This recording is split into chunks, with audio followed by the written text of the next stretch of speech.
کا کام ایمان کی محنت ہے۔ اللہ کے یہاں ایمان کی یہ قیمت ہے کہ اس دنیا میں جب تک ایک بھی ایمان والا زندہ ہے تب تک اس کائنات کی بقا ہے، اللہ اس کو باقی رکھے گے۔ جس دن ایک ایمان والا بھی نہیں رہے گا، اس زمین کو بھی ختم کر دیں گے، آسمان کو بھی ختم کر دیں گے، چاند اور سورج کے نظام کو بھی ختم کر دیں گے، وہ سب بے نور بے حیثیت ہو جائیں گے۔ یہ ساری رونق دنیا میں جو ہے یہ بندے کے ایمان کی برکت ہے، اور ایمان زندہ کرنا یہ ہر نبی کا سب سے محبوب مشغلہ رہا ہے، اصل منصب، اصل کام رہا ہے۔ اللہ جل جلالہ من والہ نے جتنے انبیاء علیہ السلام کو دنیا میں اللہ نے بھیجا، سب کو اسی ذمہ داری کے ساتھ بھیجا کہ وہ ایمان کے زندہ کرنے کی محنت کریں، اور انبیاء علیہ السلام نے اپنے اس خاص وظیفے کا حق ادا کیا، بندوں کو ایمان کی دعوت دی اور ایمان سمجھایا۔ اللہ نے سب سے بڑی ذمہ داری انبیاء کو دی، وہ ایمان پہنچانے کی دی۔ اللہ چاہتے ہیں کہ دنیا میں کوئی بندہ بے ایمان نہ رہے، ہر بندہ ایمان لے آئے، لیکن ایمان بندے کے اپنے ذمہ کیا۔ انا ہدیناہ السبیل اما شاکرا و اما کفورا۔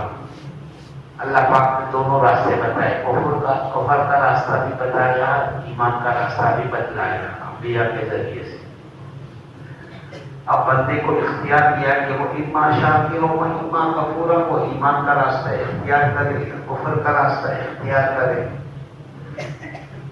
بندے کو اختیار تو ہے، لیکن اللہ کا پسندیدہ راستہ جس پر اللہ نے اپنے بندوں کی نجات موقوف رکھی ہے، وہ ادنیٰ درجے کی چیز جس کے بغیر آخرت میں کوئی مسئلہ اس کا حل نہیں ہوگا، نہ کوئی نیکی قبول ہوگی، نہ کوئی عمل مقبول ہوگا، اللہ کی بارگاہ میں نہ منظور ہوگا جب تک ایمان نہ ہو۔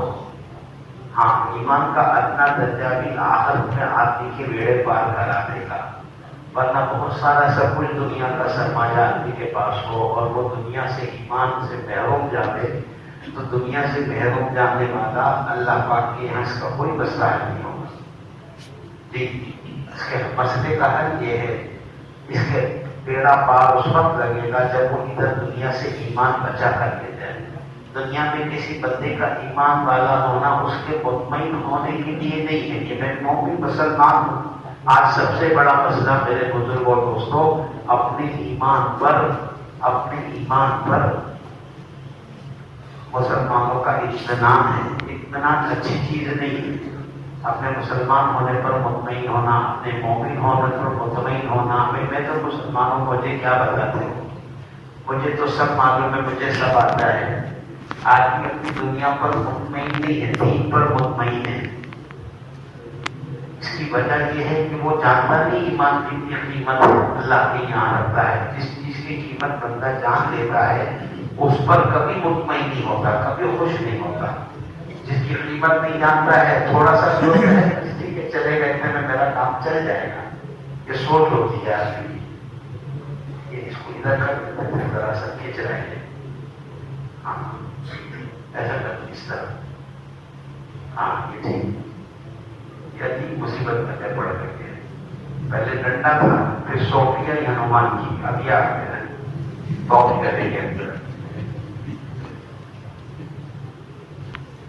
تو جب آدمی کے دل میں کسی چیز کی قدر ہوتی ہے، قیمت ہوتی ہے، تو اس کے کوئی مقدار بندے کو مطمئن نہیں کرتی ہے۔